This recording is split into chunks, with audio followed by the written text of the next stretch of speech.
All right, audio is good. Check, is he live?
Hi everyone, it's Baron here again. All right, so we're live right now, and yeah, so we're just going to wait for a while for some of our viewers to gather in. So maybe just a little bit of small talk while we wait. Let's give them about 30 seconds. The great thing about live is, right, most people are on time. Most viewers are on time when it comes to live. So yeah, I see there are some comments over there. I see somebody's who wrote in. Let's give those who are early. Let's have a look at some of the changes we've made to our live interface, right?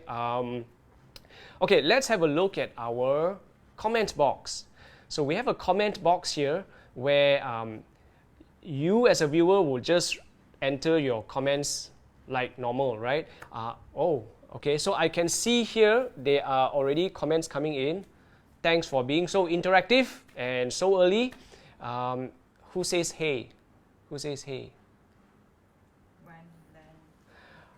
Hi, nice to see you guys again. I think we more or less can start now. So we have our comment box here, and any questions that we see that we need to answer, right? We will go right ahead and address it. So so this is new. So if there's anything, just remember OrcaTorch is already watching us. So questions that I personally cannot answer, OrcaTorch will help us out. All right, so let's begin. My name is Baron, and I'm a filmmaker from Wolfgang Digital Video Production. You can see I will put on my social media handles over here. So I'm from Wolfgang Digital Video Production. We are live streaming from Malaysia and going all the way to OrcaTorch in China, and then to the rest of the world.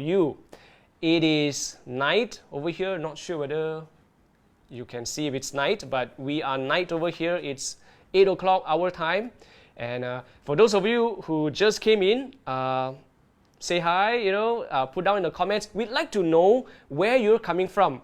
Some of the times we see like your name, right? Hi. That's great, but we'd like to know where you're coming from. So if you could just tell us which part of the world you're coming from, it'd be great.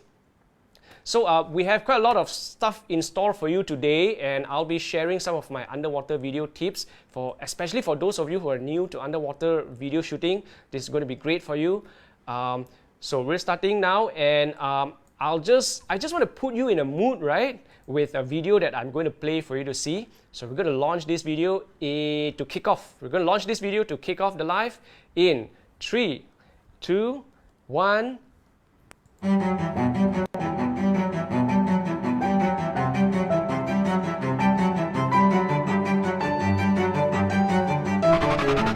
It's time to explore the ocean.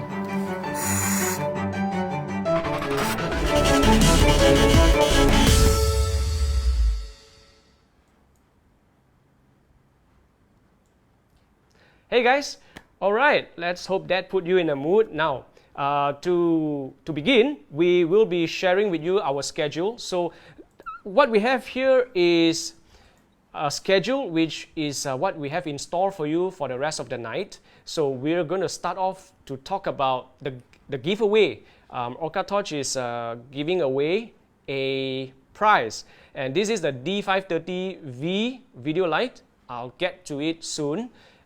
Now, the D530, how do you win it? How do you enter for the lucky draw? What you need to do is, well, just be yourself, be interactive, ask us questions, ask OrcaTorch questions, you know, get them busy, ask them tough questions, ask them tough questions, and you know, get yourself noticed. And OrcaTorch, they will be getting us a list of 10 names, and with the 10 names, we will put them down into a lucky draw where we will spin a wheel, and you can see right in front of your eyes who's going to be the winner.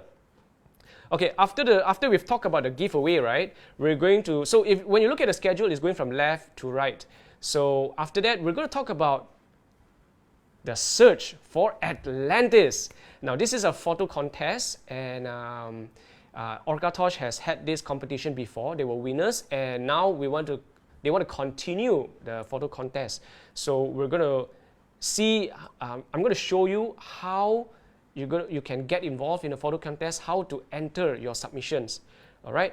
After that, looking down on the schedule, we're going to have a look at the D530V underwater video light. So I'm going to give some explanation here. We're going to have a look at it. Okay, let's put me back onto the camera. This is very important because this is not new to our life, but I'd like to share with you that we're going to have very close-up views of the torch. Whichever product or whichever item that we're going to be showing you, right, is going to be very close-up. So if you want, you can put down into the comments and let me know, is there any angle or is there anything you would like to see close-up? Because, you know, this is great because instead of you being able to, you can't really touch the torch, but now you can examine it from all the angles. All right, so let us know in the comments if there's a certain angle you want to see.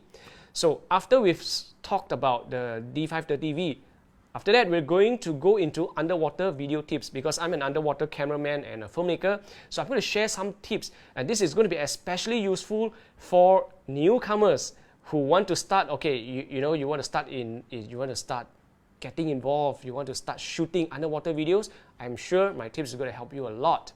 And after that, it's going to be question and answers. OrcaTorch has 2 questions that are really important to them, and they'd like to know what you think.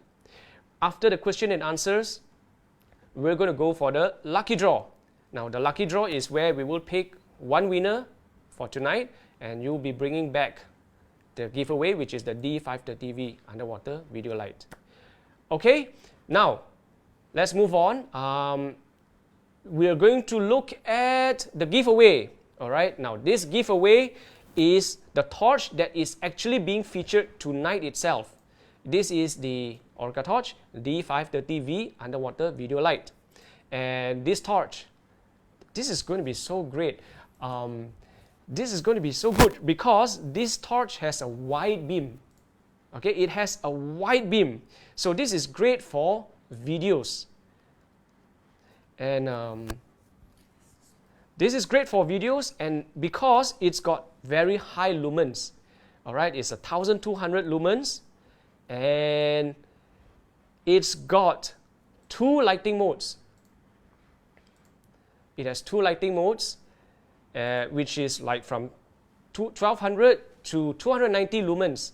Okay, now Lumens is a measurement of how bright a torch is, how bright the light is. Okay, and this torch, the best thing about it is chargerless. It's chargerless, which means when you go for your travels, right? When you go for your travels, you don't have to bring a charger along with you. So no charger. For those of you who are new with us, this is the first time you're joining us for live, you missed the first session, fantastic. You get to see how a torch looks like without having a charger. And then, now one of the good things about the D530V is it comes with a snoot. What's a snoot, right? Snoot is a light modifier. We'll get into that later. So this is the item that is going to be given away tonight to one lucky draw winner. Yeah! Any comments? Put them down and we'll go through it. My producer here, she'll go through it, and if anything, we'll address it.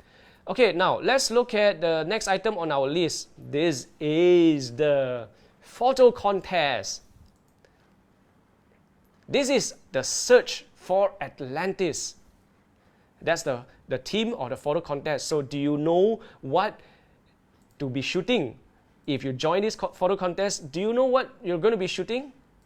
Of course, it's going to be underwater, right? But do you know what you're going to be shooting? The theme is the search for Atlantis. Now, Atlantis is a mythical, highly advanced city. And, well, according to legend, the sea swallowed it up, right? So it's gone. Now we're going to search for it.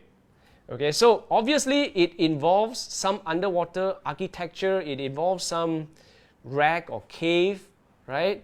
Okay, now it starts. It's already started, right? It's from March the 14th until June the 14th of 2020. So this year, wow, this is submission time. So you've got any photos, or you're out there and you feel like you want to get involved, this is the time, because June 14th is the final day for submission. So you've got prizes worth prizes worth $1,600 worth of prizes. Okay, so it's a good time for you to sign up for this photo contest, for you to submit. This is the right time. Okay, now it's going to be wreck, cave, anything that has to do with architecture, underwater sculptures. All right, this is the theme that OrcaTorch is looking for. How do you get to know more about this contest, right? You go to OrcaTorch website, you'll find details on the contest there. Maybe OrcaTorch, you're listening, maybe you can put a direct link, because I noticed that the direct link is not that easy to find. I got to go to the OrcaTorch store. So OrcaTorch, you're listening, please get the link for everyone to see. Get the link into the comments so that it's easier for them to refer to it and get into the contest, because the contest will give you more guidelines for your submission. All right. Now, if there are any comments, please let us know. I'm going to have a look at my producer's phone, right, to see who has made any comments, or let me check. Let me see if there's any. Ice diving. Somebody has mentioned about ice diving. Wow. Okay, coming from Malaysia, right? Not even snow. So that's like a total. Okay, for those of you who are fortunate enough to be ice diving, I think in OrcaTorch Instagram, when we look through it, right, there's hardly anything about ice diving. So you guys, if you're fortunate enough to be ice diving, get us your photos, let us feature you. Let us feature your photos on their Instagram, on their website, on their, maybe during the live, I can feature your photos as well. So if you're lucky enough to be ice diving, go ahead, show us. Okay, let's see. Okay, what's the difference between lux and lumens? How do I compare? Okay, with our torches, we're looking at lumens as to the measurement of how bright a light is. Later, when we explore the D530, you'll be able to see how bright is 1,200 lumens, right? So we use that because it's not as clear as a millimeter or a centimeter, right? It's fixed. A lot of things depends on the atmosphere around you. So maybe when we look at the D530, you will see how 1200 lumens looks like, and then you can use that as your benchmark. All right. Okay, so OrcaTorch has already put in the link for the competition. So watch out for the comment down there. Okay, now let's look at, wait, there's another comment. Let me just look at this. I don't see that comment. Are you able to change the angle of light while diving? It just came in. Are you able to change the angle of light while diving, or best to set and leave for the entire dive? Thank you for that question. Thank you. I can't really see the name right here now. Oh, Clayton Moran. Hey, thanks for joining us, Clayton. I see your name in the events that we've sent out. Thanks for being interactive. Clayton, your question is, are you able to change the angle of light while diving, or best to set? I think it's important to be able to change the light's angle, because oftentimes if the light is pointed directly at the subject, it's not ideal. Sometimes there are foliage, sometimes corals or some plants may be blocking the light, so we'll need to be able to adjust the light so that it hits the subject at the right angle. So personally for me, I want my lights to be flexible, not just from one direction. It's got to be able to be moved to different directions. All right, so there's another question. Okay, now we'll look at the features of the D530V. Right, now let's look at the features of it. First of all, this, you've got to understand, right? This is a video light. Later on, I will explain to you what is the difference between a dive torch and a video light. Okay, so this is a video light, and what are the characteristics of a video light? It has a wide beam of 140 degrees, so wide. Okay, next feature, it's got a high lumens of 1200 lumens. Okay, personally for me 1200 is not bright enough, but this is actually a personal preference. It depends on where you're diving, how is the ambient light around you, how deep you're going. So to some people, 1200 lumens, whoa, that's great, you know, I don't need anything brighter. For me, I prefer something that is brighter. But then again, do remember, a brighter torch usually means larger battery packs. It usually means the light is bigger and heavier. So there are drawbacks to it, pros and cons, you know. And the OrcaTorch D530V has two lighting modes. The brightest is 1200 lumens, and then we have down to 290 lumens. Okay, in case your buddy is nearby and you just want to signal him, you don't want to be blinding him, right? Yeah, this is great. We've got two different lighting modes. Chargerless, we'll explore that afterwards. Basically, it means that you don't need to be carrying a charger for the battery of the torch.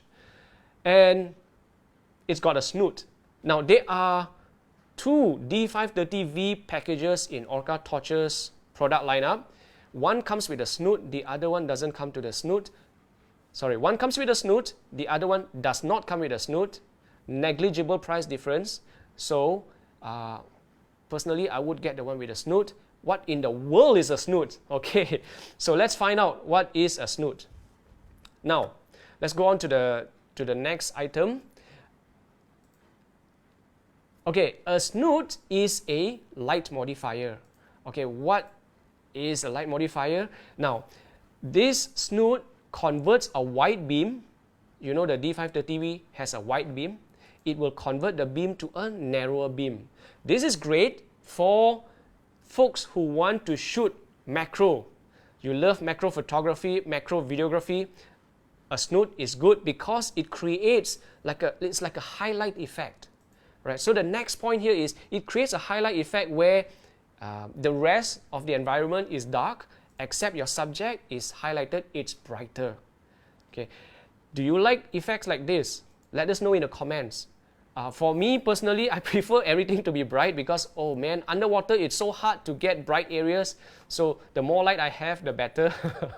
Okay, but that's just me. So now this is not a simple snoot, right? This snoot has a built-in lens inside, and we'll explore this later when I show you the close-ups. Okay, and the snoot is really compact, it's really small, so really easy to bring around. Okay, let's look at the next item on our list. Now, you need to be aware, right? Or maybe if you're not aware, I want to let you know. Now, this is some research that I did on my own, and I found out that there is actually another D530V. Sorry, I found out that there is another D530 in the OrcaTorch lineup. Right? One torch is called a D530. The other one is called a D530V. They look the same, they weigh the same, use the same batteries, right? So externally, there is no difference. But internally, very big difference. So you can see from my points over here, you've got a light beam difference. All right, you have one that is 140 degrees wide angle, and one is very narrow, which is only 8 degrees. And the next is the lumens. Lumens, one is marginally brighter than the other. Marginally, right? Small difference in terms of brightness. But actually, when you look at it in real life, there is a huge difference in terms of brightness. We'll come to that soon. Next, application. One is a underwater video light, another is a dive torch. Both look the same, sound the same. Now, see, the thing here with OrcaTorch product lineup, it can be daunting because when I first looked at their lineup, right, it's like, wow, look at all these numbers. And how do I tell one from the other? Well, let me help you a little bit. Any product from OrcaTorch that has V at the end normally means it's a video light. Normally it means it's for photography or mostly videography. It's mostly for videography or photography. If it doesn't have a V behind it, it normally means it's probably for technical diving or just regular diving, right? Okay, so this is a good guide for us when we look at lights. So this is one of their torches. Now you look at the orange band here. A lot of the OrcaTorch video lights have this orange band, but it does not necessarily mean that it is a video light. Okay, case in point is their technical lights. They also have the orange band. So I used to think, wow, anything that has an orange band, it is for video. No, video, there's a V behind it. Okay, which OrcaTorch didn't really tell us. So this comes down to what we've been browsing through, and this is the conclusion that I made. Okay, now let's look at the next item here. Okay, great, we've got videos to watch. This is a beautiful video. It is a video of a shipwreck by This is a video by Mark Pilzer. Mark, if you are in the audience, please say hi. Please comment. We'd like to see you. Mark has shot this beautiful video, right? Let's have a look at the observation. Now, when we look at the scene here, the first thing we will notice is this looks like a lightsaber, you know, that there is like a straight beam of light stretching out from the torch, right? So this is a narrow beam. Narrow, very narrow beam. Okay? Video lights, very wide beam. So this is a very narrow beam. Secondly is dive lights are generally brighter than their video counterparts. They are generally brighter, generally, okay? May not be so in some cases, but normally dive lights are much brighter. Next, you can see, right, as Mark points to a part of the rack, a part of a rack, right, you will notice that the center is really bright, super bright. And then the brightness quickly tapers off, right? Only the center is bright. That is characteristics of a dive torch. Because, right, a dive torch is for you to navigate under the ocean. And the next thing you can see is a dive torch has a very long throw. What is a throw? A throw is how far the light can travel. This light has a very long throw. That means this light is so powerful, it can travel really far. Okay, so these are characteristics of a dive torch. So you've seen all these points over here, and these are the observations that we've made, and its application. It's great for dive torch because underwater video light, a dive torch is not suitable.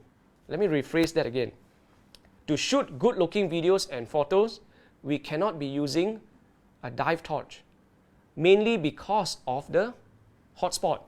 That's just one of the reasons. Now let's have a look at Mark's video. Let's have a look at Mark's videos. I want you to have a look at the video, and there's something really strange here, you know. Now this is a rack, right? Now, let's have a look at the video. Let's see him explore this rack. Okay, at the start of the video, once it finishes the loop, at the start of the video, I want you to see this really cool thing. Just be immersed with Mark's video. Look at it, all right? Okay, now, you look at the floor of this rack. Past the propeller, now he's going into the mess hall. Mess hall or kitchen, I can't really tell. All right, now he's going to go in. I'd like you to see, right? Very ghostly, very haunting. And there are rats on the floor. Wait a minute, that's not a rat. Those are fishes. So you can see how otherworldly this video is. It's so beautiful, Mark. Thanks for sharing this with us. So whatever you see here, those are not rodents, they are not rats, right? They're all fishes. There, fish. Okay, now let's have a look at the next video. And this is the dive torch. This is the D530V, the torch that we're going to be featuring tonight. Now, can you notice there's a really huge difference between the two? Firstly, it has a really wide beam, right? You don't see that narrow lightsaber characteristic of this light.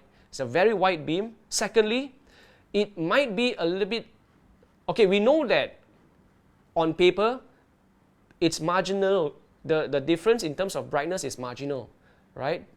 And then, next, we can see that there is consistent brightness. There is no hot spot. There is no one part that is really bright and the rest is dark. Everywhere seems to be bright. Okay, and then the next thing we can see from the video, right, is there is a very short throw. Okay, just hang on, look at the video. Hang on. Let's have a look. There's a very short throw because as he goes into the rack, you can see that the light doesn't travel very far. Okay, it's going to go into a loop. All right, now look at the distance, right? This light is not traveling very far, so it's got a very short throw. This video is by Kevin. I can't pronounce your name. Sorry. Okay, this video by Kevin shows off very clearly how beautiful this light is and there's a big difference between the two lights. This one has a very short throw because whatever you see in the distance, right, is not lit up as much as what the other light can do. And so what is best to use this torch for? Underwater videos, because you get very consistent brightness. It brightens up everything, right? And there is no hot spot. There is no one particular area that is bright. So there you have it. You've got two very different lights. As in application-wise, they are very different, right? But they look exactly the same. Yeah? Any questions? Drop them in the comments. For those of you who is just joining us, my name is Baron, and we're talking about underwater video lights. Especially today, we're going to feature the D530V. So if you're new, just shout out to us. Okay, now let's look at user picks. Let's look at user picks.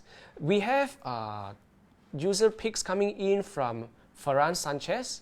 I remember him because I know he's an OrcaTorch ambassador and I've seen his work. So Ferran Sanchez is from Barcelona, Spain. And we have Rafael. right? Okay, now both of these gentlemen here, as you can see from their pictures, right? The subject is very nicely lit up while the background is almost solid black. So by giving their images this kind of effect, you're actually making your subjects pop. Your subjects are actually jumping out at you. And this is a very nice technique to be using in your underwater photography, right? So do you like things like this? If you like this kind of effect, this is done with the help of a snoot. Effects like this are created with the help of a snoot. Yeah, so this is you can see from here what a snoot actually helps you with, right? Okay, back to comments. Let's see if there's any comments before we move on, because we're going to have a look at your comments, because after this we're actually going to be diving into the D530V. We're going to do a bit of unboxing. So are there any comments that we can talk about? Anybody saying hi?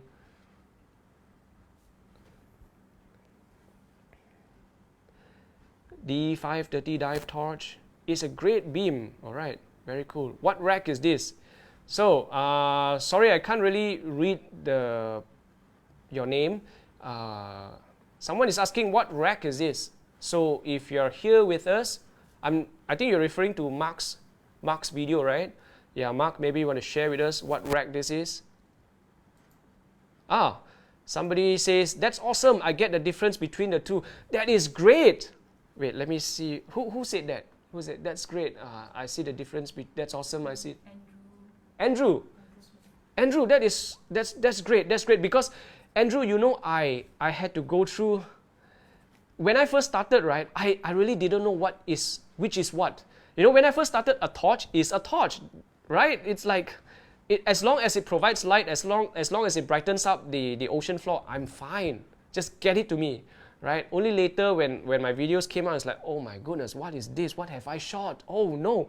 Then I realized that, oh, okay, there is a really big difference. So I'm glad that, you know, now the knowledge has been transferred to you. That's great. Okay, all right, so let's, I think there's one question that maybe OrcaTorch can answer, because this is very product specific. And what is the hotspot spill beam ratio for the D530? Okay, that one OrcaTorch has to answer. Would the snoot be used for video or more? Okay, would the snoot be used for video? Who's this?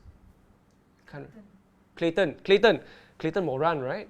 Okay, Clayton has asked a question, would the snoot be used for video or more for photography? I have not seen as many videographers use it. Mostly photographers find it really nice to use. So it can be used for both, because this discipline are transferable. So you can use it for both actually. It's a style that, this snoot, right, it's whether you prefer to shoot this kind of photos or not. So whether it's photo or video, yes, you can use it for both. It's whether you like this kind of style of photography, because it takes a lot of skill. I'm sure Ferran Sanchez and Rafael will attest to that, because later you will see the beam is so tiny, which means they're actually filming creatures which are really, really, really tiny. And they've got to be really good at their buoyancy and their trim. Okay.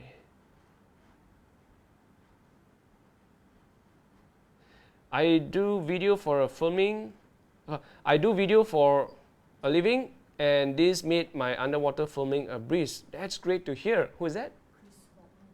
Chris. Thanks, Chris. Thanks for that. Light temperature. Someone has asked about light temperature. Okay, later we will find out. It's all in a box. So I think let's go into the close-up view. We're going to look at the D530V in detail right now.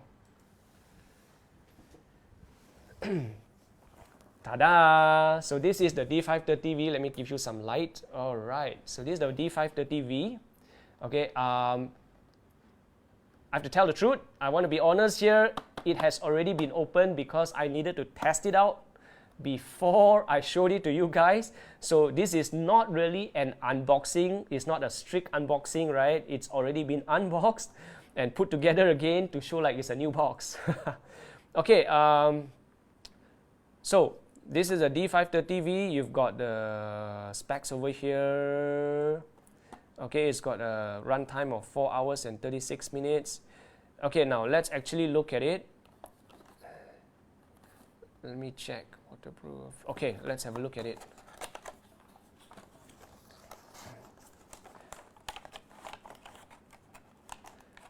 So for those of you who are getting this light for the first time, just be aware that things tend to drop out, right? Okay, so I'm just going to open it up this way, and then we're going to see what are the goodies that comes with it. Now we've got the ball mounting bracket. This is to attach your torch onto your camera housing, your camera rig. All right, and then you've got okay, so this is your lanyard.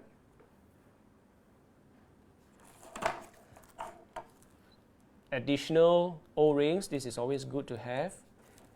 You've got your, this is a rubber branding brand, right? Brand as in OrcaTorch. You know, from a distance you can see, oh, it's orange, it's OrcaTorch, yay! Okay, next you have, yeah, this is the USB cable to charge your torch. So I'm just going to take this out. Now, this is your snoot. This is the package that comes with the snoot, right? So, like I said, the price difference between the snoot and the snootless version is very negligible. So, you might just want to be getting the one with the snoot. Okay, and we have, now this is fantastic because this is, well, it looks like a regular 18650. It looks like a regular 18650 battery, right? This is rated at 3400 milliamp hour, 3400 milliamp hour. But what's fantastic about this battery, right? Even though it looks very similar to a regular 18650 battery, is you've got a USB charging port over here. This is a USB charging port, which means, right, when you look at the package that comes with the D530V, there is no charger. So no charger means chargerless, right? So this is the battery and your charger at the same time. So to charge the battery, everyone knows how to do this, but I'll just show it anyway. So I'm just going to put on my power bank. I'm going to boot up my power bank, and okay, it's the other way around. Is it? Yeah. Okay, so as you can see, the battery comes with a indicator. There is a charging indicator. Right now, it's red. Maybe you can't see the red because the lights are too bright. I'm just going to darken it a bit. Okay, so can you see the red here? Okay, so this means it's charging, right? So this is how you charge the D530V. And this is how you charge the D530. Great. Okay, I'm going to remove this. And now let's have a look at the star of the show, which is the D530. Let's bring this bad boy out. Excuse me, guys. I'm just going to dump everything to the floor to give more space for these guys over here. Okay, so this is the D530V, and now I'm going to break open the top. Sorry, not break open it actually. I'm just going to open it. The opening is not at the tail cap. The opening is towards the middle, just behind the switch. Just turn on my light here so that you can see clearly. Okay, so this is the D530V.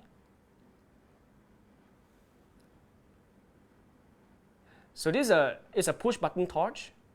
For those of you who like push button, this is a push button torch, very easy to operate, right? Okay, so I'm going to twist it to open it up. Okay, my producer is going to check for comments. So if you if you got comments right now, is there anything you'd like to see, right? Please let us know. We'll try to make this as interactive as possible so that you can explore the product in detail. You can see the one LED that is here, and this is a really super bright LED. Okay, so this is how the LED looks like. There's only one LED there. Imagine if there's 4 of this. Okay, I'm just going to turn on my light again. Alrighty, so double, is it triple seal? Looks like a triple seal, or looks like triple seal O-rings. Okay, and this is how the circuitry inside looks like. I'm going to put the battery in. So put that down and put this in. How long is the charging time? OrcaTorch, how long is the charging time? Just repeat that again. OrcaTorch, how long is the charging time? I don't have that info right now. Oh man, who asked that? What's his name? Who? Backup batteries, right? Okay, remind me about the backup batteries. Yes, the answer is yes, you can buy backup batteries, but there's something I really want to share with you when it comes to backup batteries. All right, remind me. Before we end this, remind me about that. Just say, hey Baron, you said you want to tell us about backup batteries. Okay, just remind me. Now, okay, so, well, it's, the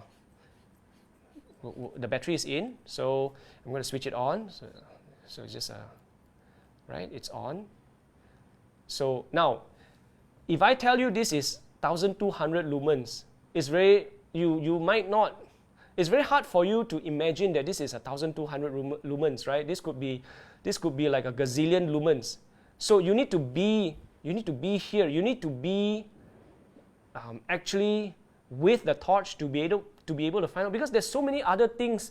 There's a lot of factors involved that affect the brightness of a torch. It could be my camera setting that may make the torch look brighter, right? So to me, 1200 lumens is a starting point. On land, 1200 lumens is too bright.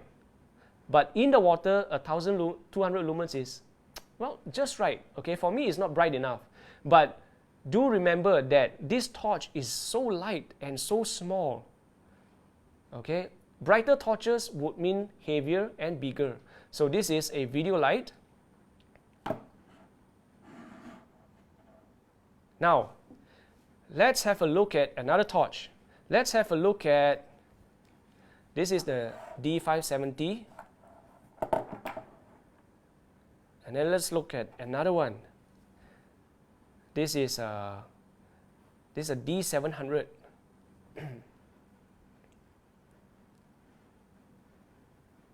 D700. So if you can see, it doesn't have a V at the end. So this is a dive torch. Okay, let's have a look. Excuse me.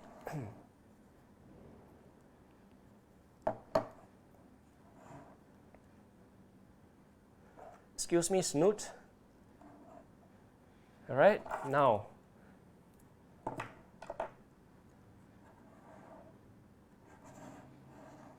let's compare the light beams.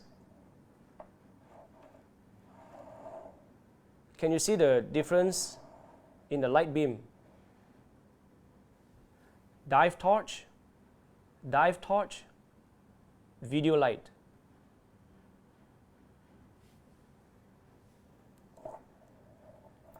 I'm just going to turn them off. This is a rotary switch, which means you actually have to turn the torch. See?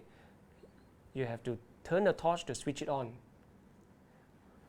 Yeah, and this, the D530V is a push button torch. So I push, I go to the second mode of brightness and push, push, push. Okay, any comments coming in? Anything we can help them with?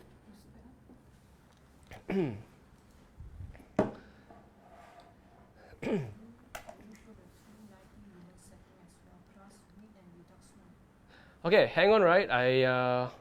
Stuff are too far away for me to read, so let me just run over there. And can you show the the 290 lumen setting as well, plus with yes. Okay, so let's go back to the close-up because we haven't finished with the snoot yet. Actually, this part we're not done yet. I just wanted to see how the comments are. So good. Let's talk about the snoot. Okay, so you see over here, right? This table here, I purposely choose a dark table so at least you can get to see the light's brightness. So this is 1200 lumens, right? About 1200 lumens, and then I'm going to do mode 2. I'm going to do mode 2 now, which is 290. So this is 290. Now I'm going to show, I'm going to point it down. Right? And then let's turn it off. And I'm going to turn it on at 1000 lumens, 1002, 1003, right? And then I'm going to go to mode 2. Okay, so it's actually a friendlier, but whoa, still really bright, right? It's still a friendlier illumination, but still very bright. Turn it off. Okay, turn it on again. It's not going to blind you because it's through computer screens. So, okay, really bright, not so bright, off. Now, let's have a look at snoot. So, the snoot actually has a lens inside. So, we're not talking about just some simple snoot. This is a snoot with its own lens. So, this means the light is probably being magnified as it travels through the snoot. So you're not losing light. So I'm going to put this, okay, this is what I'm going to do. I'm going to turn it on, and then I'm going to put the snoot on.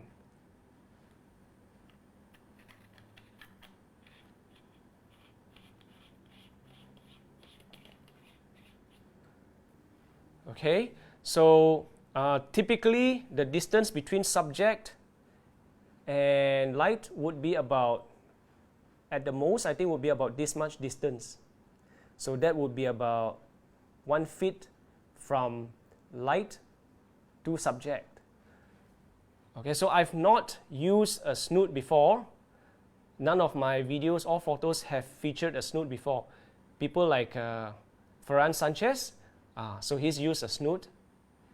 So you tell me if you would want to use something like this, because the photos that come out, they're fabulous.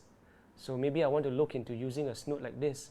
I've used snoots before on land, but not underwater. And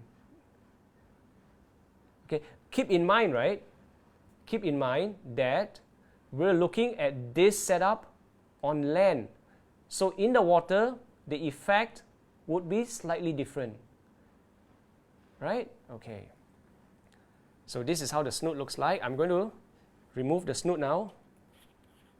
The torch is really heating up because this is meant to be operated underwater. Okay, can you see how white the light is? And when the snoot is on,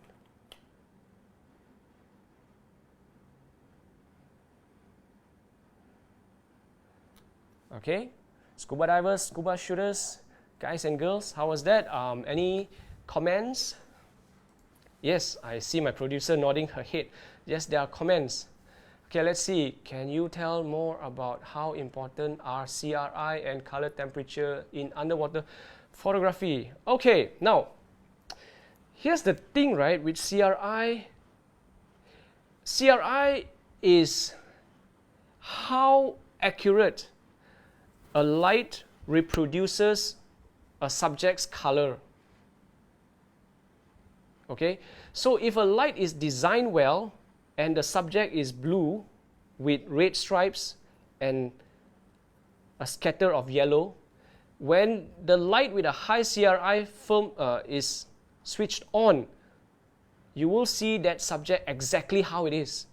But a light with a lower CRI, the colors will be a little bit different. Okay, so is CRI important? On land, it is super important because people's faces, skin tones are represented accurately. That is so important. In the ocean, when most divers are covered with masks and fishes marine life come in all forms of colors. The thing is, with OrcaTorch lights, they are all high CRI. So that's good to know. And of course, if you ask me, whether it's on land or in the water, a high CRI light is always very valued. So yes, it's important to me. Okay, so anything, would love this for a night dive. Yeah, so the thing about this, right, the D530V would be great for videos, right? But for a dive torch, I'm not sure. If you put this snoot on, it narrows the beam. Can this be a dive torch? What do you think? Let us know. What do you think?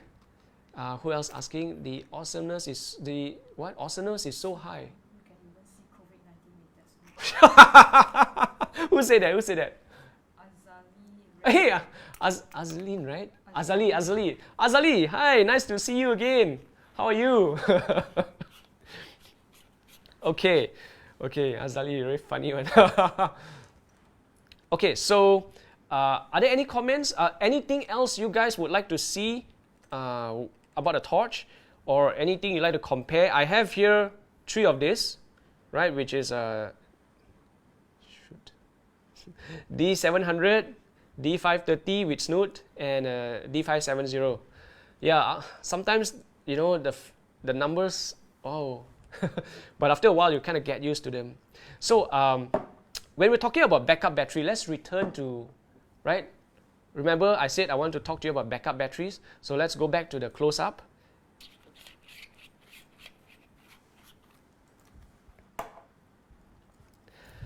Okay, now these are 2 different torches. This is a video light. This is a dive torch. Okay, now when I got the D570, when I got this torch, I love it so much. Whenever I dive, whether it's to shoot or not to shoot, I always bring this along. I don't care how bright my video lights are. Really, I don't care. Even though it's 10,500 lumens, I don't care. This guy is always with me because it's light and very easy to point, and also you get a freaking awesome laser, right? Okay, now one thing about the D570, right, you need to bring your charger along. So that's not so convenient, correct? You need to bring your charger along. And someone commented on one of my YouTube videos, well, I've got charger for my dive computer, I've got charger for my phone, I've got charger. There was a long list lah. So the thing is, what he's trying to say is, hey, what if I don't want a charger? Can life be made simpler? So you see, the D570 and this one, the D700, they share the same battery. No, this is a D530. They share the same battery. So which means, if I remove this battery from the D700, which is actually using a rechargeable, a USB rechargeable battery, right? And this is the D570.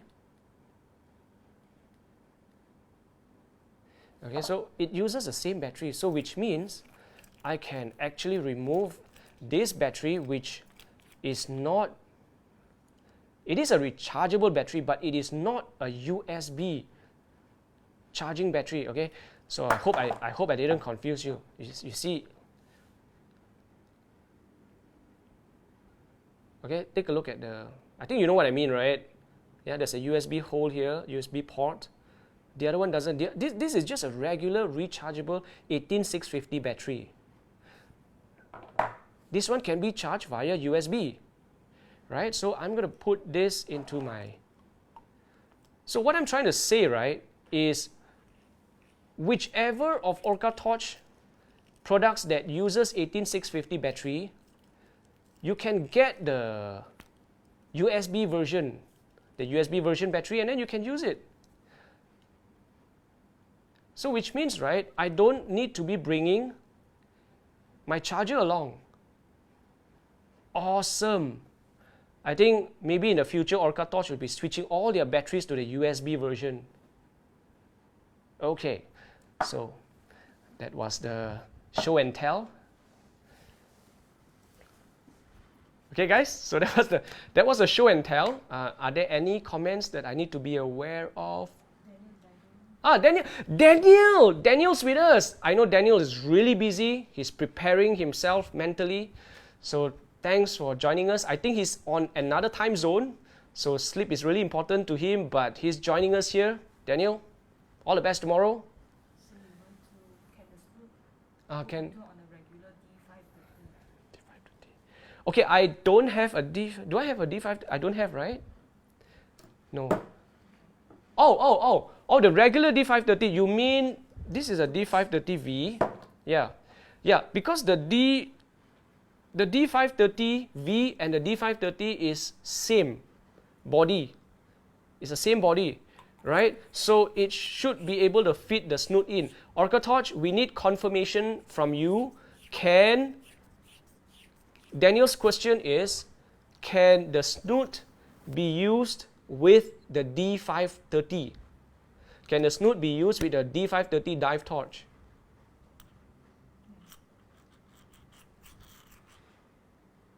Yeah? So that was answered? No, okay. So OrcaTorch, we'd like to know, Daniel's question is, can the D530 be using the Snoot? I'm sure it fits, Daniel. I'm sure it fits, but yeah, it's already a narrow beam, so you're going to narrow it down further. Yeah, I'm sure it fits, but we need to wait for their confirmation. I had a 550, but the sleeve on that soft Goodman handle was too big, and I lost it to the Cannot. Okay, Daniel, OrcaTorch say cannot be used with a D530. Sorry. Somebody lost his torch. Who's that? Andrew Smith lost a 550 to the ocean. I lost a lens to the ocean. Can you believe it? So dumb of me, right? Oh, okay. I don't want to talk about sad things today. Okay, next. What? Any comments we can address? Okay, so let's move on to the underwater video tips. Producer is chasing me. He said, they want to see the lucky draw. Okay, underwater video tips, right? Okay, here. So this is the outline that I'm going to share. I'm going to talk about underwater shooting tips. I'm going to talk about your camera, and I'm going to talk a little bit about video editing. Okay, so these are all going to be in brief, but I hope you find it valuable for your knowledge. Okay, the first thing, shooting tips. Now, when we film video or photo underwater, you need to get as close to the subject as possible. If you can get close to the subject, right, get even closer. That is why we use the widest lens. You get what I mean? Okay, let's cut to me. So we use the widest lens for underwater videos because, okay, I think divers, you're all divers. Can you tell me why you need to be getting as close as possible to the subject? It's because, okay, I'll leave it there first. We move on to the next. Okay, you need to use underwater video lights. Okay, now some of you might be asking, but what if I have red filters?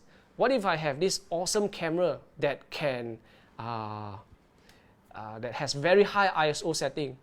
Well, it also depends on how deep you go, because the deeper you go, right, your red filter is not going to help you anymore, because if anything, your red filter is going to absorb light, because there's a filter in front of your lens, so it's going to absorb light. It's going to make things even darker. So we want to be using underwater video lights. Maybe at shallower depths it's okay, but as we go deeper, past the 10-meter mark, we need to be using video lights, right?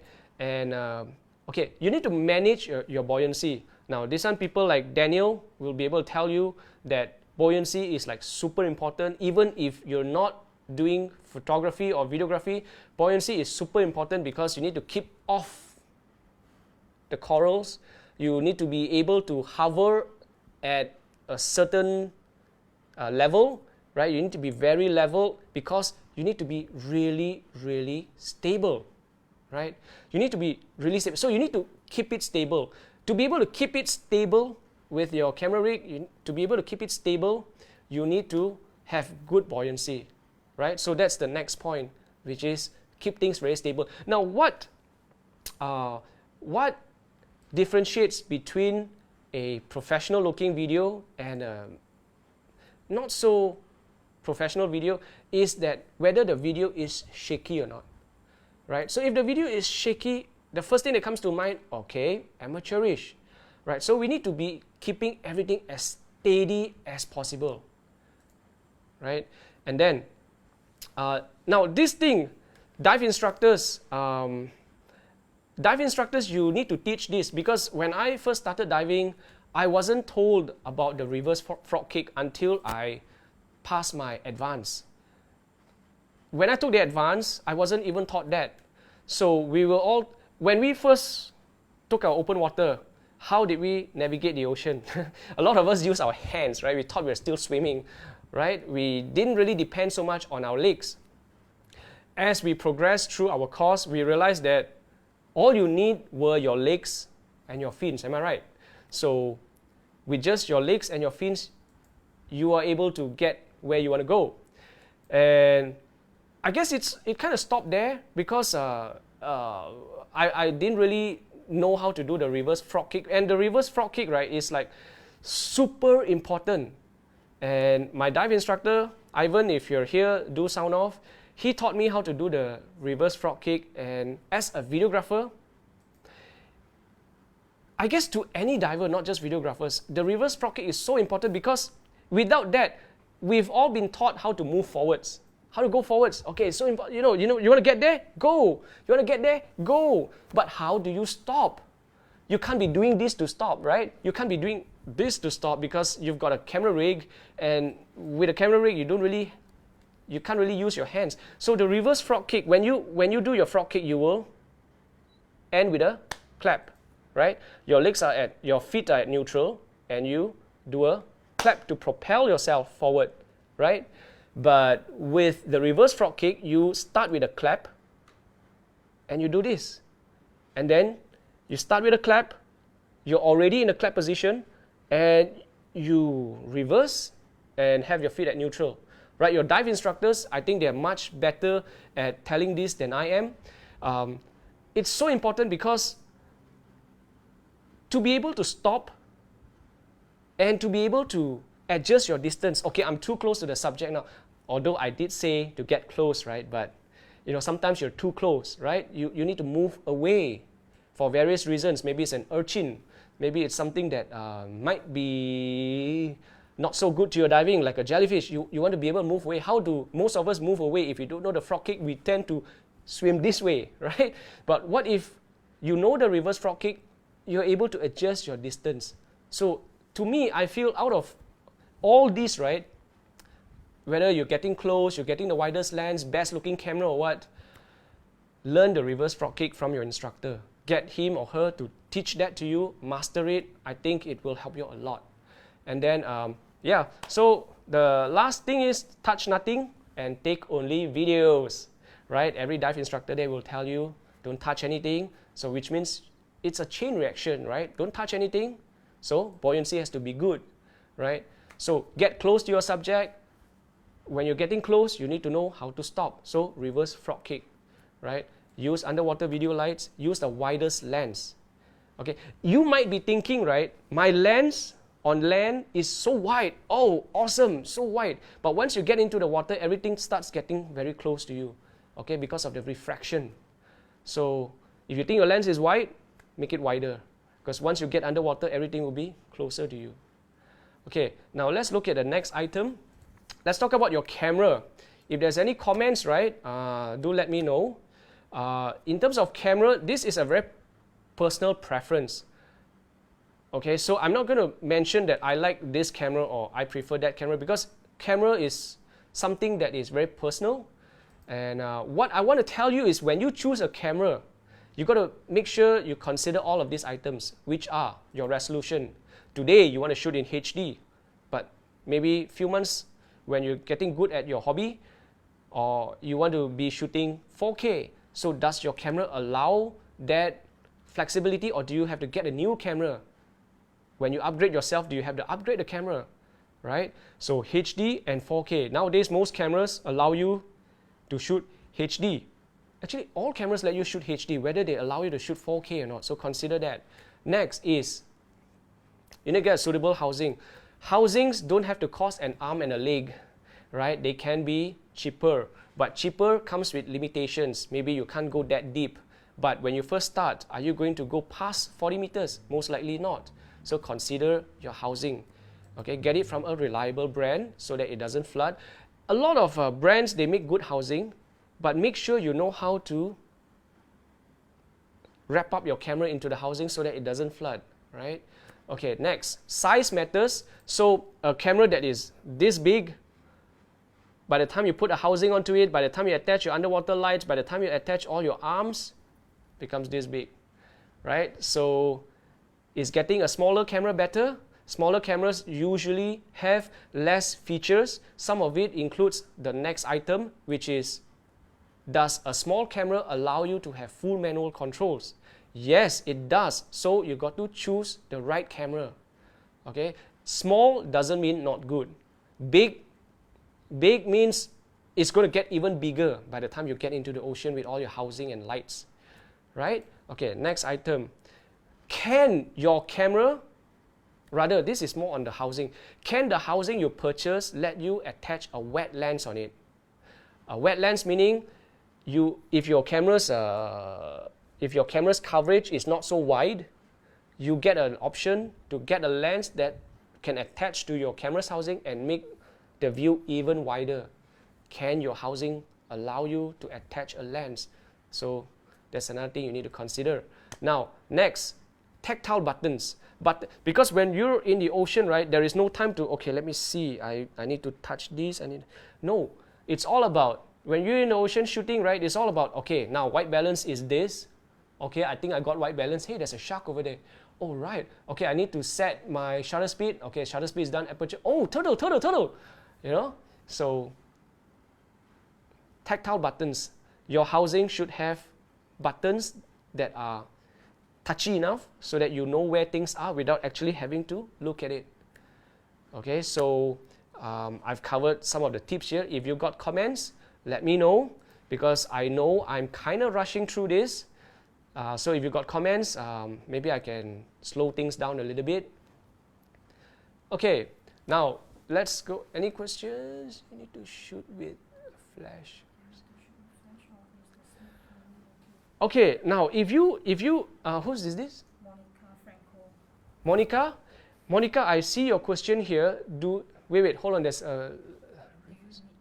so fun to. That sounds like Daniel. So fun to teach. Now get. Okay, Daniel, right? Reverse frog kick. Okay, Monica, your question is: do you need to shoot with flash, or is with the snoot only okay? That really depends, Monica, on the settings of your camera. So, and also how deep you are.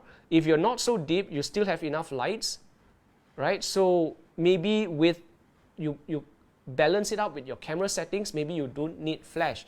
So this one really depends on, like, is there enough ambient light from the top, how deep you are, how is your camera settings, right? So all these combine to, only then will you know whether you need a strobe or not. Now, people like Rafaele and Ferran Sanchez, if you look at their rigs, right,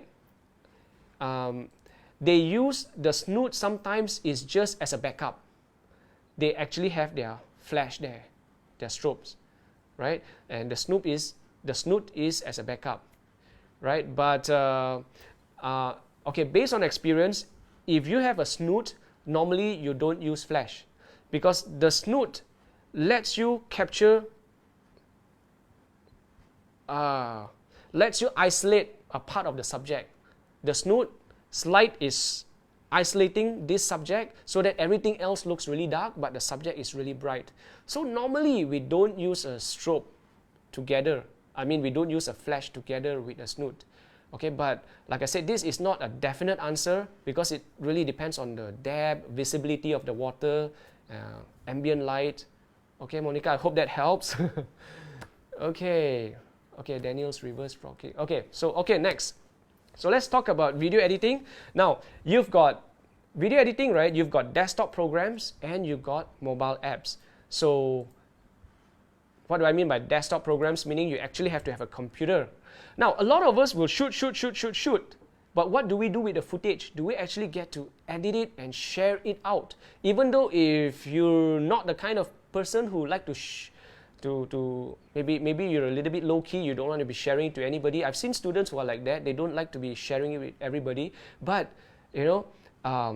what if for yourself you will want to create a video montage of all the trips you've been in? So you need to know how to do video editing. And video editing, you've got desktop programs.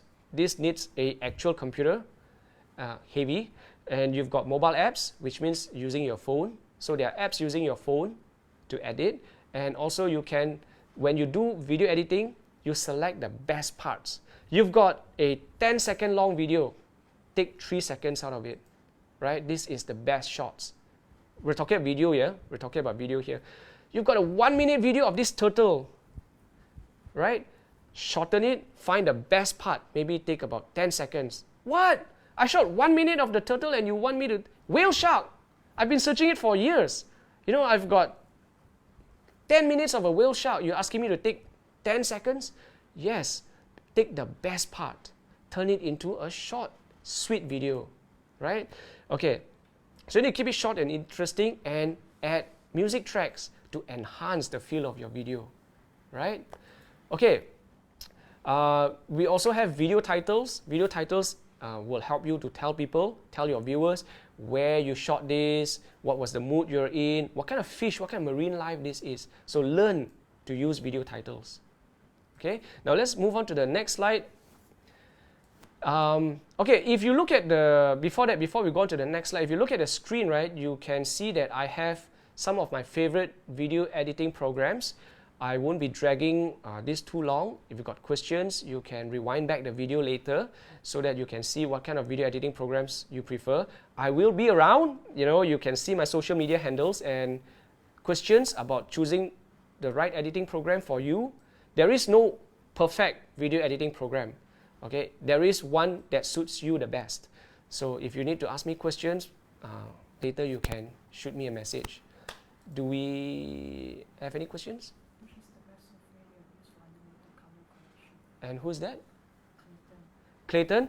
Clayton asks, which is the best software you've used for underwater color correction? Okay, so Clayton, you're asking me personally, right? Personally, because there are lots of opinions out there, but since you asked me personally, I prefer to use Final Cut Pro 10. Final Cut Pro 10 is only available for Macs, so quite sad. It's only for Macs. If you have a Mac, it's great. If not, you can try, what I'm using right now is Cyberlink Power Director. So you can try that. It's a mobile app. So you can put it on your phone and once you're out of the ocean on the boat going back, you can already start editing it. The color correction is all right. Of course, it cannot compare to the desktop computers, right? But yes, it gets the job done. It's all right. So if I have no Final Cut Pro 10 with me and I only have my phone, I would use Power Director. Okay, so let's go on to our Q&A session. Okay, now, so I see a lot of you have asked questions, so you've given us a hard time to find the 10 names, right? Because everyone's been asking questions. Great. So we're going to have the 10 names for the lucky draw later. Thank you so much. And now, the first thing, OrcaTorch, and actually I too would like to know about this. Can you sound off when will the lockdown in your country end? I still don't know where you're from. Some of you, I still don't know where you're from, but if you can, write down where you're from. Hey, I'm from Australia, and the lockdown, I'm from Malaysia, and our lockdown, for example, right? I'm from Malaysia, and our lockdown has kind of ended. Not really. It's what is it called? Enhanced, is it? It's an enhanced restriction movement order thingy. So what's happening here is we can go out. We just need to have social distancing. We cannot travel interstate, right? So that's the big thing. Previously, we could only travel one person at a time to get groceries and necessary items. Now we can go as a couple. Can we go as a group? Still can't go as a group, right? So big thing is we cannot travel interstate. So we've got a huge celebration coming up. It's called Hari Raya. So it's going to be tough for our friends because a lot of them, this is a tradition where everybody goes back to where they were from, their hometown. And because of this restriction, everyone has to stay where they are. So how about you? How are you guys coping? Let us know how is the situation back home, right? Okay, next question. Next question, right? I don't know whether you guys use this. Again, if you're a dive instructor, you most likely have something like this. This is called a dive beacon. A dive beacon. OrcaTorch is creating new dive beacons. And they want to know, do you prefer constant or flashing mode? Sorry, I think I rephrased that. Do you prefer a constant light or do you want the light to be flashing? Okay, so what are dive beacons? You are already looking at it on screen. OrcaTorch has two dive beacons over here. They've got a smaller one and a larger one. The larger one takes AA batteries. Okay, a dive beacon for if you're new. A dive beacon. If anybody like Daniel, if you can tell the rest what dive beacons are, they're actually for you to let yourself be known. As in, you have a beacon at your tank or somewhere visible, right? At a distance, other divers can spot. Other divers can spot where you are, and you won't get lost from your group so easily. I think this is actually very, very useful because when I first started diving, because I shoot a lot of videos, right?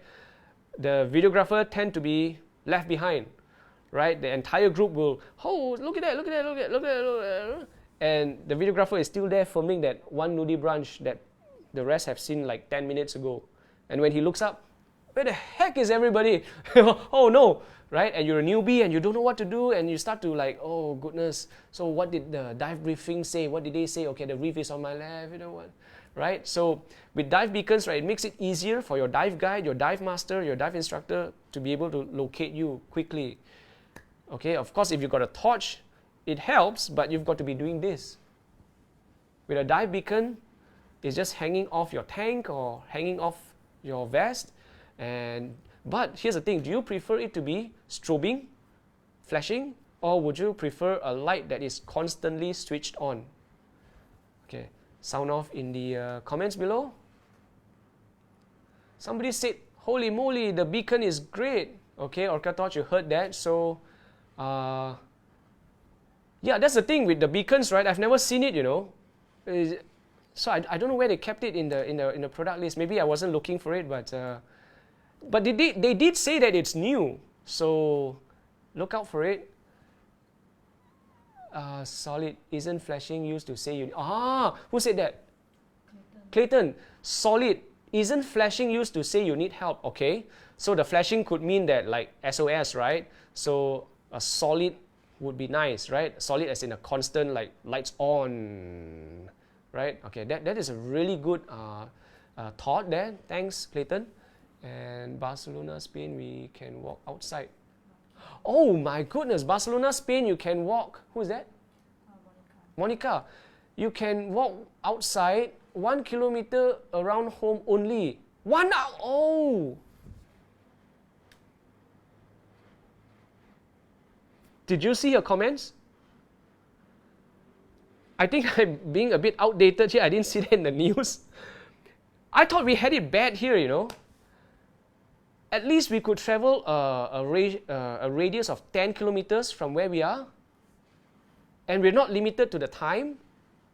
As long as it's within, I mean, the cops, they check our license, you know, okay, this is where you're from. What are you doing so far from home? They do that. But as long as we maintain, 10 kilometers is pretty far. But Monica says it's only 1 kilometer and 1 hour a day. Okay, how do they keep track of your 1 hour a day? Do you like have a card or something? But man, that is tough, Monica. I don't know how you check out her comments below. Okay, so I have a flashing tank light. Who said that? Brian, I have a flashing tank light. Okay, that's good. It's a tank light. You hang it on your tank. And somebody is asking about the cost of the beacon. So OrcaTorch, if you have estimation on the, or is it actually out yet? I'm still not sure about that. Better to have several flashing. Ah, yes, OrcaTorch. Who said that? Azali. So Azali is asking if we could fit in multiple modes for the beacon. I agree with Azali, right? Sometimes we want it to just be on all the time. Sometimes we want it to be strobes and flash. So if you can have a switch there, OrcaTorch, do you think that's possible?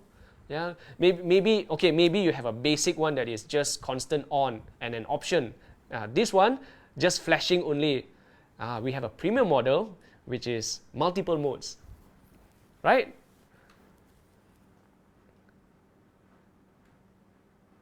Flashing lights are also used for positioning. Think about planes and helis. Yes, aviation, right? That's important. We cannot have signaling, light signaling and interrupting air traffic, right? This has been. Who is it? Early start? Who is that? Okay, Andrew. Thanks for joining us. I will see you in the next live, hopefully. Thank you for joining us. Stay safe. Who is that? Two mode. Quick blinking and SOS in case you really need it. Okay. What will the lumens of the beacon light be? Wow, that is tough because beacon lights are generally not that bright. So I'm guessing, I don't know, 500 lumens or less? Okay, so OrcaTorch is in a better position to answer this. Now, I think a number of folks are waiting for the giveaway. So let's proceed to the giveaway. For those of you who left questions there, right, I will be answering them. I will be looking through them and answering them tomorrow. However, OrcaTorch is already on it. So you get a best of both worlds. Okay, now back to the giveaway. So let's move on to the giveaway. Okay, so the giveaway, right, we have, okay, we need the names from OrcaTorch. So do send us the names so that we can put it into the spin wheel. This is how the spin wheel looks like. Ladies and gentlemen, we have spin wheel. Okay, this is how it works. We're going to do a test. So my producer is going to go over to the spin wheel. She's going to do a spin. And you will see it spinning. And a name, the winner's name, will be displayed on the top. It's a bit small, and at the bottom, which is much bigger, right? So you know that you've won.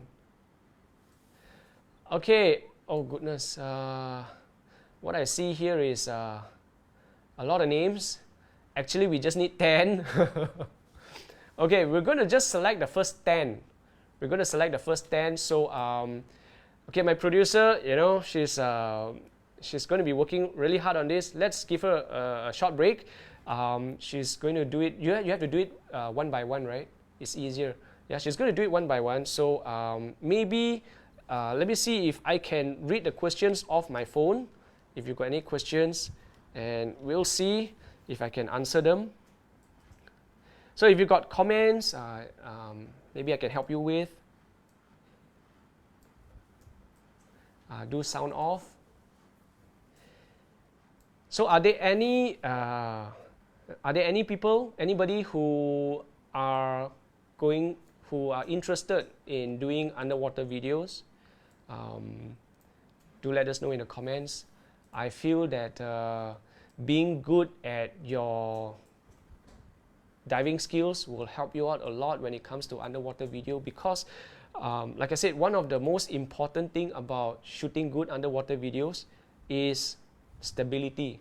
You've got to be able to hold your camera steady for at least 5 seconds. At least, at the very least, you've got to be, you know, and of course, the longer you hold it there, the better it is. Then you get to pick which part of the video you'd like to include into your final edited version. So when I first started, I think the toughest for me as an underwater cameraman, when I first started, I faced a lot of difficulty when it comes to buoyancy. So I think if you have a good dive instructor or a good dive master to help you out with your buoyancy, that will help you out a lot, so that you will stay level. You stay level so that you don't go up and down, right? See, when it comes to underwater video lights, right? When you talk about underwater video lights, do you need to get the brightest? Because the D530V over here, right, is I would say this is great for first timers. When you first start off with underwater video, this is a good light to start off with, because it's not too heavy. Actually, it's very light. So it's actually, I feel it's lighter than the D530 dive torch, right? So the D530 is actually very light, and because it's light, it's not as bright, right? It's not as bright. So try to approach your subjects. Try to go close to your subjects. Okay, of course, in your camera settings, try to make your camera more sensitive to light, so that you don't have to have too bright lights, right? And when you first start off as underwater video, underwater photo, I think it's great to be able to pick your subjects. And what do you think are good subjects to shoot? Personally, I feel that learning how to film anemone fishes, you know, clownfish, Nemo, right? I find that these guys, they don't wander far from their nest. So you've got a bunch of anemones, right? And no matter what, they will always be around the anemone. Like sometimes maybe like they may, the more aggressive ones may tend to go like 1 meter away, but they will always circle back, you know. So it's very, today you see this family of anemone fishes, tomorrow when you dive the same spot, they're still going to be there, you know. So I think anemone fishes are the best to learn underwater video. If you're a first timer, right, look for a family of anemone fishes, and then you can just take your time and film them, because they're really easy to spot. I mean, some of you could say, hey, if you're looking for subjects which don't move much, nudibranch, right? Nudibranch don't move. I mean, they move, but they're like snails, so sea slugs, so they stay in the same place. Yeah, but tomorrow, when you go back there, you may not see them again, right? And anemone fishes have character, you know. They have you seen them go up to you and try to chase you away because you're getting too close?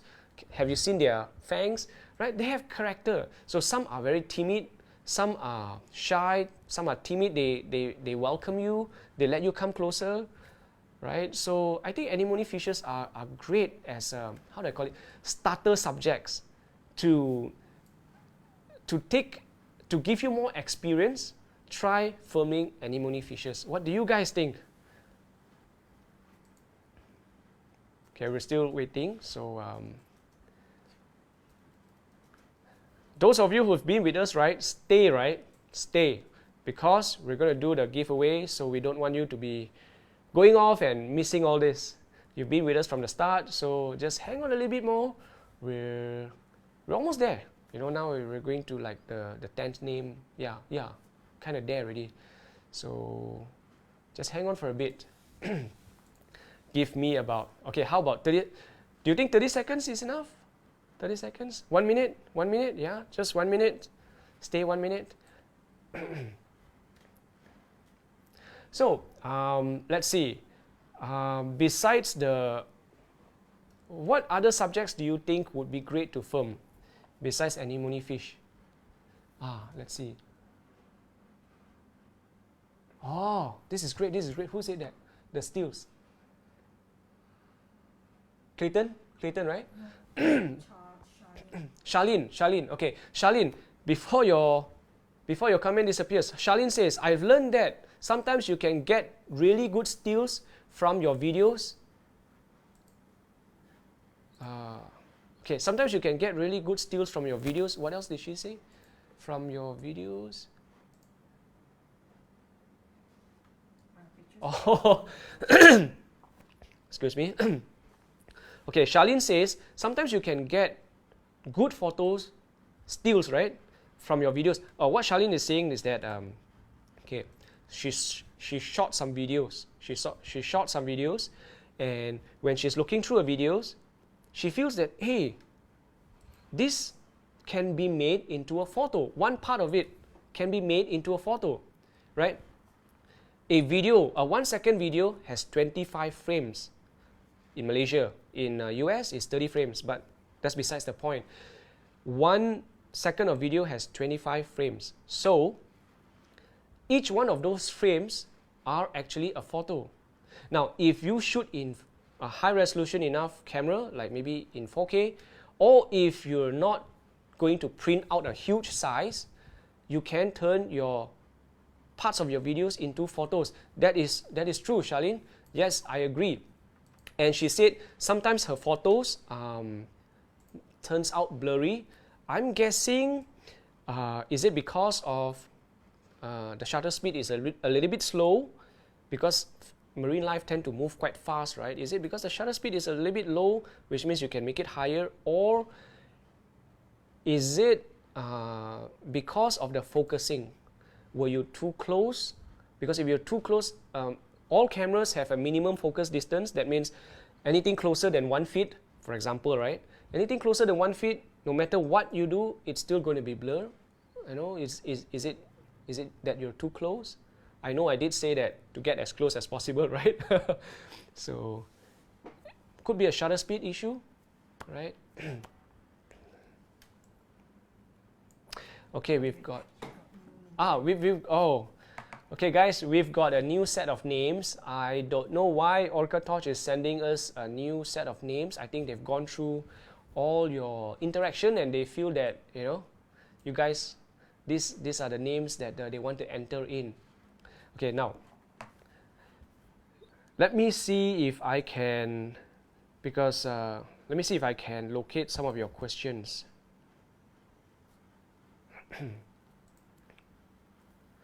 Do we have any other comments? Okay, let me see. There's comments.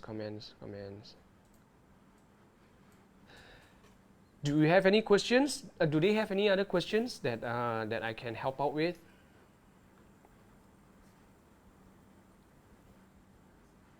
Okay, she's still busy with the name, so it's a short while more. We're going to be going for the lucky draw soon. Hey, yeah, I forgot to ask you guys, right? Can you guys already dive? Just put the names in. Can you guys already dive? In Malaysia, the way I'm experiencing this is we cannot travel to another state. So, because I'm in a city, which is Kuala Lumpur area, we cannot travel to the islands. Kuala Lumpur is like right in the middle of Malaysia, right? So if you want to go to the ocean, you need to travel to another state. So we're not allowed to do that. So we can't dive. Unless we're already in the island, right? Then you probably could dive. But I'm not so sure about, I mean, it's right now it's against the law to go out of our state, to travel to another state. So it's against the law. So how about you guys over there? Give us about 30 seconds. 30 seconds and we're good to go.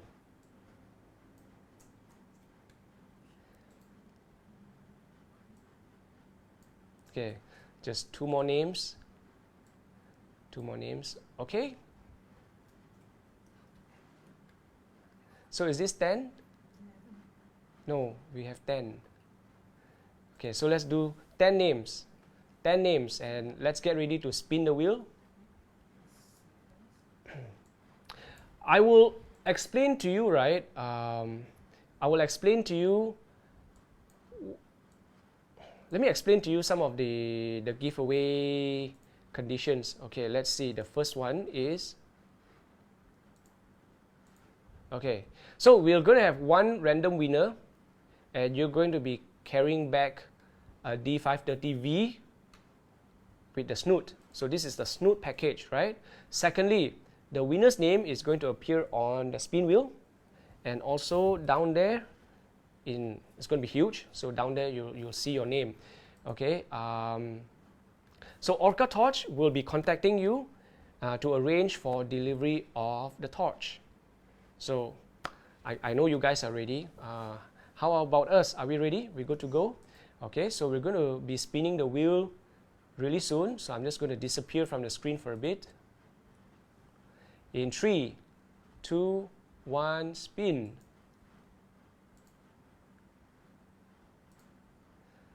The wheel is spinning, and who do you think will be the lucky winner for tonight?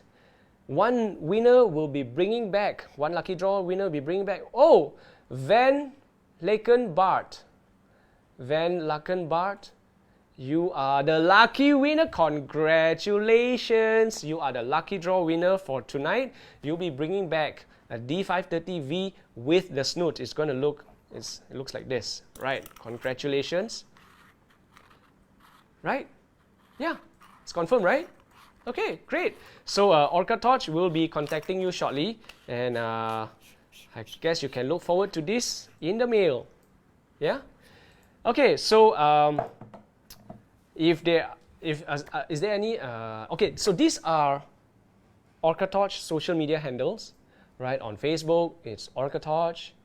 On Instagram, it's OrcaTorch. Website is OrcaTorch.com. And anything pertaining to support and service, you can contact service@OrcaTorch.com. So these are their social media handles. They are really active. They've got Facebook groups all over the world. So if you're in Poland, for example, maybe you can join the Poland one, and Malaysia has one as well. So yeah, so these are the social media handles. Do we have any comments? My producer just did this. So let's see what she, somebody missed it. Congrats, I still like him. I've been like trying not to mention his name tonight because I forgot. Shamik, correct? Nice to have you back. Tomorrow, Shamik, I'm going to go to Google. I'm going to type in your name, and I'm going to listen and see how to pronounce your name. Right? Sorry. Okay, so I think this is it for tonight. Hey guys, thank you so much for joining us for the whole night. Sorry if you missed your dinner. We're night here, so I've done my dinner. But thank you so much for joining us. And really important, right, Monica? Sorry about your, the lockdown conditions you're in. Everyone, please stay safe. And we're looking forward to the opening season. As in when we can all dive. We're all looking forward to that. But most importantly now, we just have to stay safe. So it's Baron here, live streaming for OrcaTorch from Malaysia here all the way to China.